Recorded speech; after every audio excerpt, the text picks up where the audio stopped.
We've got ones that can see. Welcome, everybody, to today's show. Pink tap water is forcing an Iowa town to switch to bottled water. And most people would hear a story like this and say that there's just some fault in the filtration system and that this is all coincidental. But of course, we all know there's no such thing as coincidences, especially since it seems like Iowa is being continually targeted when it comes to their water supply. So people in Iowa are very aggravated because their water just all of a sudden turned pink. Now, maybe we had a gender reveal party go wrong.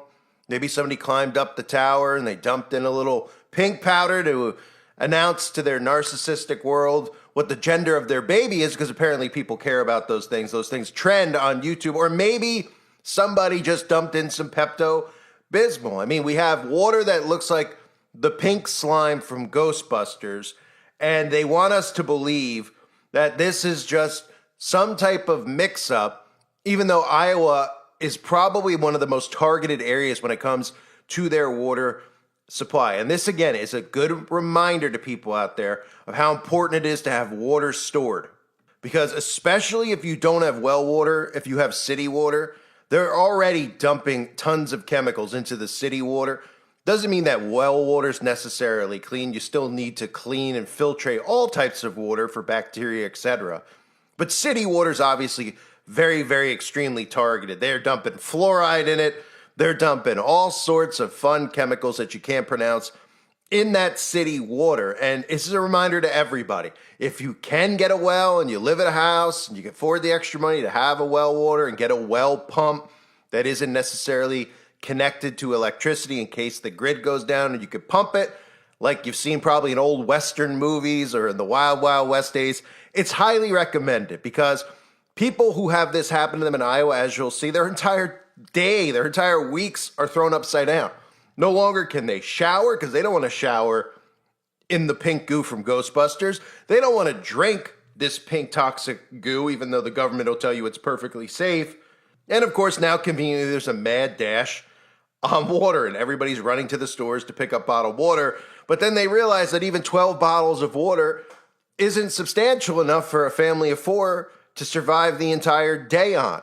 Wash your hands, clean your clothes, so many different things. The only thing pretty much you could still do is flush your toilet, but make sure that pink goo doesn't splash up your anus before you press the flush lever. So let me show you what's going on in Iowa. Then we'll talk about coincidences, because of course they want you to believe we live in a world of coincidences when our government has been experimenting on us for a long period of time. We can go back to Operation Sea Spray, where the government even admits to spraying bacterial chemicals on civilians. It gets away with it somehow, some way. It's pretty incredible. But here's what's happening in Iowa. This here is what the tap water in Kimbleton, Iowa looks like. Citizens have been under a bottled water advisory since Wednesday morning. An issue with the city's water tower caused it to drain, and now the entire place is without drinkable water. It's not the first water issue for those in Kimbleton. A water main break last year caused a boil water notice, and the city was in another bottled water advisory in 2023. It has been brown and yellow, but this is the first time it's been pink. So, and it's been that way at least a week. The city's waiting for test results to see if the water is safe before residents can use it again. Now, a water tower malfunction is forcing people in the western Iowa town of Kimbleton to use bottled water. Our KCCI senior reporter Todd Magel is there tonight and says it could be a while before the problem is fixed. From the outside, the Kimbleton water tower looks just fine. The trouble is it's not filling up on the inside. When Pat Crosley turned on her faucet, it was a shock.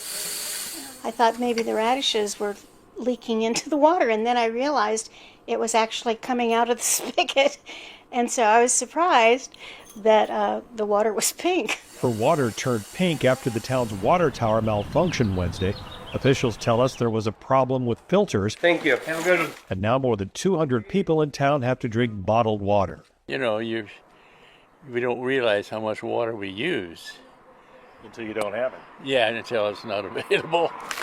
Paul Christensen and others stopped by City Hall to pick up a few cases of water. Hy-Vee donated water to make sure residents don't go without. City Clerk April Baldwin says it's been a stressful few days. Pretty aggravating. We've had a water issue to begin with, and our city residents have had enough of that already, had their fill. The DNR says the tap water is safe to use for bathing, but most residents we talked to say they will wait until the pink water is gone. Just the whole water situation, they just want it over and done with. The city says they'll have to wait for test results to make sure the water is safe before residents here can use it again. In Kimbleton, Todd Magel, KCCI 8 News, Iowa's news leader. Oh gosh, what a hassle that is. Now, this isn't the first time the city of Kimbleton has dealt with water issues. Last February, the city was under a boil water notice. A water main break caused pressure issues in the distribution system. In July of 2023, Kimbleton was under a bottled water advisory for more than 2 months because of high levels of manganese. So again, there's people in this world that see stuff like that and they think to themselves that it's just a coincidence, that someone like me is completely unhinged and he's just making conspiracy up because he doesn't think that things just might happen, that accidents might happen. Well, anytime something like this occurs, I always just research specific areas to see if there's been contamination with the water supply there before. And just so happens that there's tons of stories out there about Iowa's water supply. Even one from 5 years ago about how nitrates in Iowa water cause 300 cancer cases annually. You might say, well, that's, nitrates do cause cancer. All right, well, how about we just go back to September of 2024, where the same exact thing was happening in Iowa, where people's water was turning pink. Iowa residents plagued by nasty pink tap water, right? Here's a clip from the news back in September where the same thing seemed to be occurring a few towns over.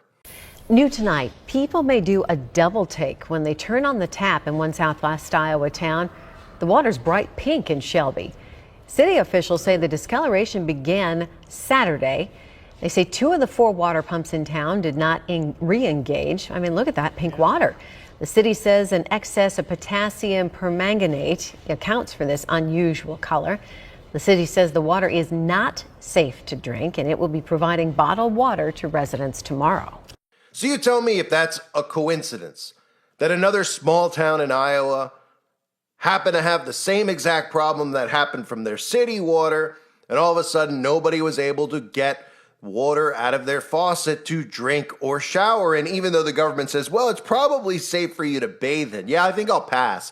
I think, you remember from Ghostbusters, I think the people who jumped into the river of pink slime ended up being at one another's throats. They went from being happy to being very, very evil. And people don't need to jump into the pink slime to turn very, very evil and going from happy to sad. All they need to do is turn on the news, because that'll do the job every single day in dividing people and making them angry among one another. But the government has been doing this. And my point is that we can never look at any of these situations as coincidental, because the government has been poisoning us with bioweapons for a long time, right? Silent weapons for quiet wars. And if you look back at Operation Sea Spray, a biological warfare testing experiment that your own government did on you, your own government ran a test where they unleashed bioweapons and bacteria on civilians and got away with it.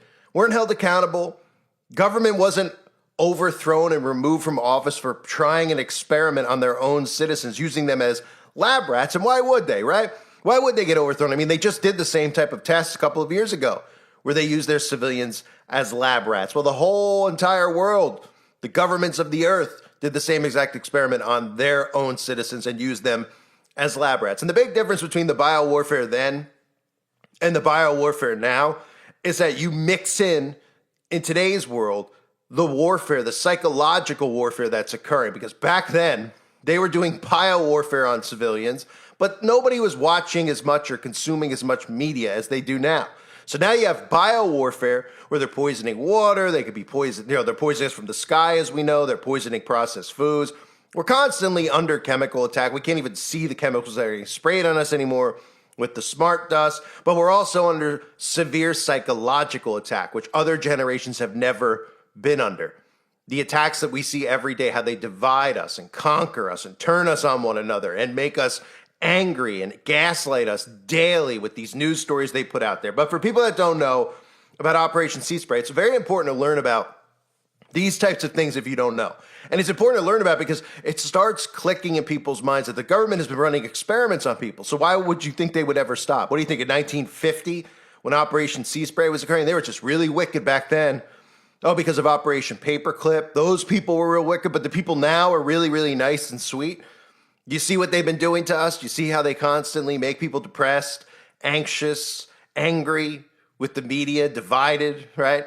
Or how they just took your jobs away if you didn't go and poison yourself. Everything that they do on a daily basis, people should say, well, if they're doing it then, they're probably doing it now, because these people are psychopaths like we've never seen before, right? So Operation Sea Spray was a 1950 U.S. Navy secret biological warfare experiment in which two specific bacteria, I'm not going to try to pronounce them, because then we'll have one of our favorite, our spell checkers in the comment section, or pronunciation experts, go and Google it so they can figure out how to pronunciate it and then tell us how we're supposed to pronunciate it. Let's just call it the gabagool bacteria. We're sprayed over the San Francisco Bay Area in California in order to determine how vulnerable a city like San Francisco may be to a bioweapon attack. So in other words, your Navy went out on the coast of San Francisco and sprayed a bioweapon on the civilians of San Francisco and didn't tell them about it, right? And the reason I bring that one up specifically is because those bacteria that were sprayed were showing up as a very similar looking pink substance, a very similar looking almost pink goo, kind of like what you're seeing in the water, right? And in 1950, they released the bioweapon in San Francisco, and this was carried out for 20 years. Take a look if you're not familiar with Operation Sea Spray. San Francisco Bay, California. The Army simulates a bacteriological attack on the city.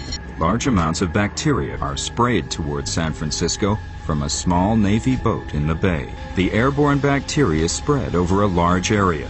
The Army wants to know how far the bacteria can go, show the extent of the area that is covered. Do what was called a vulnerability test program, a period of 20 years actually, between 1949 and 1969, when hundreds of tests were conducted over populated areas. They would endanger a large population. And the Army did spray a lot of bacteria around. The bacteria that they used did have some health risks. A few days after, 11 people are admitted. They are all suffering from a severe bacterial infection. Infection is so unusual that 3 of them team up and write a scientific article about it. The doctors are unaware of the tests the Army had conducted using the same type bacteria just days before. The scientific article is published in October 1951. The Army does see the article, and a panel of 4 military scientists reviews the case. Some months after, they concluded were not of the same strain or the same nature. Any relationship was apparently coincidental. That was a real stretch. So, of course, when doctors suddenly are actually being doctors back then, before the CDC could tell them how to think and act and tell them how they have to give verbatim what they tell them as a diagnosis, or they'll lose their practice. That's what the CDC does now. That's why doctors are pretty useless, right? Because you're not going to get a doctor who speaks against the CDC, or they're going to get shamed in public like we saw. They're going to lose their practice, and they don't want to risk that. But incredible that these doctors put this out at the same time that that's going on. It's the same bacteria. And then the government's like, oh, it's just a coincidence, right? And that's what they do with everything. Then they just say, well, we're not doing it anymore. We stop. We're not doing MK Ultra anymore. We stopped. We're not doing human cloning experiments anymore. We stop. And that's all it takes for the common sheeple out there to dismiss these sadistic experiments that are being done on them. It's incredible how they've been trained, that they're not even angry at the government for the experiments they've done on unknowing test subjects who did not sign up for this. No one in San Francisco, even though, it's not a bad place to start. I don't want to get into that. But nobody in San Francisco had the slightest clue. And they just picked San Francisco. They sent it out in San Francisco, wanted to see how it would respond. Immediately, people were popping up in the hospital. Lord only knows how many people actually died from this or got really, really sick from this. And what happens next? Well, nothing happens. They're not held accountable, just like they weren't held accountable in 2020. Has anything come out of 2020?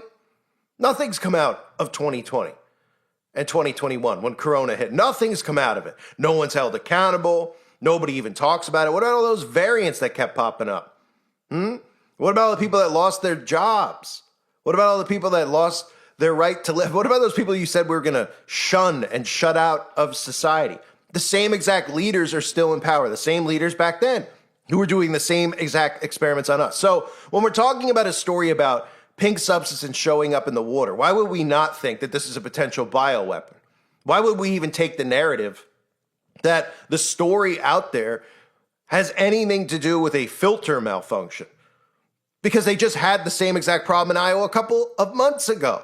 And the reason that these make the affiliate news stations like that is because hundreds, if not thousands of people in the area are posting on their social media account showing everyone pink water. And then people just start talking, look, their water's pink. That's insane. What's in their water? So then they come out and they just go, oh, don't worry about it. It's not a big deal. Just a filter. It's not a bioweapon. That's when the news has to come out and cover their rear ends. So then when people hear stories like this, you'll see people will show up and they'll be like, that's not what you're saying it is. It's not a bioweapon. It's happened before. It's perfectly safe. It's just some filter problem. It's going to be fixed. There's not going to be a water shortage. I'm not going to buy extra water in case this happens again in the future, because anyone who thinks the government's going to shut off the grid and, start rationing water supply and rationing food supply, they're conspiracy nuts, right? But those are the same people who'll be showing up at your door when crap hits the fan and be willing to kill you and eat you probably, because people are so insane now, in order to get a couple gallons of your water, right? So always be prepared. Stories like this are a reminder. And things like Operation Sea Spray should always be a reminder too. Your government's been going after you since, well, let's just say, should we say the beginning of governments being established? That governments have always been against the people, but specifically now, the notion of silent weapons, right? For quiet wars, the notion of they spray us daily, the 5G frequencies, things that you can't see with your own eyes. They love this. Weather modification, right? Can't pinpoint it. They'll say, oh, that's not true. You can't control the weather. That's all. Just dismiss it. And all these people out there that are researching government patents, government documents, things that the government have done themselves, like Operation Popeye and other simulations when it comes to cloud seeding or things like this. Where imagine we saw a boat off New York today and we just saw a mist in the air, right? Well, we just saw this stuff with the dust, right? The fog, that was popping up all over the earth.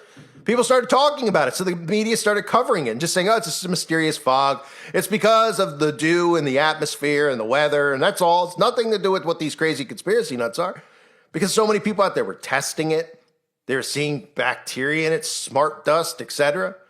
Right? Well, imagine they did that today off the coast of New York City and you just saw this little mist flowing into the city. Even though you've been trained to be desensitized because all of these movies about fogs and mist, I bet these people wouldn't even notice it. They'd just be looking down at their phone because that's how dumb they are. They could look around and 50 people in the street could be laying there dead and they'd think that it was fentanyl or something like that before they would ever think it was the government spraying them with bacteria and other unimaginable diseases that they do. But the fact of the matter is they've done it already. They admit to doing it. These aren't conspiracies. These are documented. So then you just look at it and you say, well, from the mental perspective, these people can't comprehend that their government is the equivalent to the Ted Bundys and the Jeffrey Dahmers of the world because they like these people or because they wear suits. Because there's not documentaries about them decapitating people when they're not, sitting in the Senate during the day, right? There's not documentaries about what they're doing underneath the White House at night or down in Arlington City over there, down in the underground caves and tunnels that these people operate in, right? Their minds can't comprehend it because they don't want to accept it, because they don't want to fight back. They don't want to resist. They'd rather accept because it's easier to. They'd rather just be entertained 24/7. Of course, until they get the bacterial infection or they get cancer from it. But then they won't blame the government. That's when they decide to believe in God and blame him for why they're so sick and why these things are happening to them. So don't drink the pink water, ladies and gentlemen, or whatever you want to call it. Again, maybe it was just a gender reveal gone wrong. Maybe the city next to that city is going to have blue water tomorrow. And I don't mean like blue as the ocean blue. I mean like neon blue, right? Maybe they'll just think it's some type of fun thing that Kool-Aid signed up for. Gatorade. Gatorade's running an experiment in your town. They're giving everybody blue water. Mr. Beast is involved. And these sheep will go, okay, I'll drink it. Because that's how little people care. When they see stuff like this, they dismiss it and they just go, that's a conspiracy, right? Oh, okay. Why? Because it's easier to believe that a filtration system went wrong. It just went wrong in another town in Iowa a couple of months ago, right? And the people are running to get water. And then all these people who are in the highest positions of power constantly talk about controlling the food supply and the water supply so they can control the people. These are tests and experiments they constantly run. Can you look at this and say, hey, maybe it was just an accident, don't overreact to it? Well, you tell me, how is it happening in the same exact location? You don't think Iowa's being targeted when you're seeing multiple times? How often do you know anybody who's got pink water around you? Has this ever happened to you or your family before? No. Well, it's just happened in a couple of places in Iowa in the last couple of months. So maybe we should look at it and say, hey, are they targeting running an experiment and a test drill in Iowa and seeing how many people are running to get water? How much water do they have to have on stocks? Obviously, because that's all they do. They do tests and experiments on us like we're lab rats, and they look at us as less than lab rats. You can actually read their books, right? They refer to us as goyim. So I'll leave it at that. I thank everybody for being here. Hope you're all doing well. God bless you and your families as always.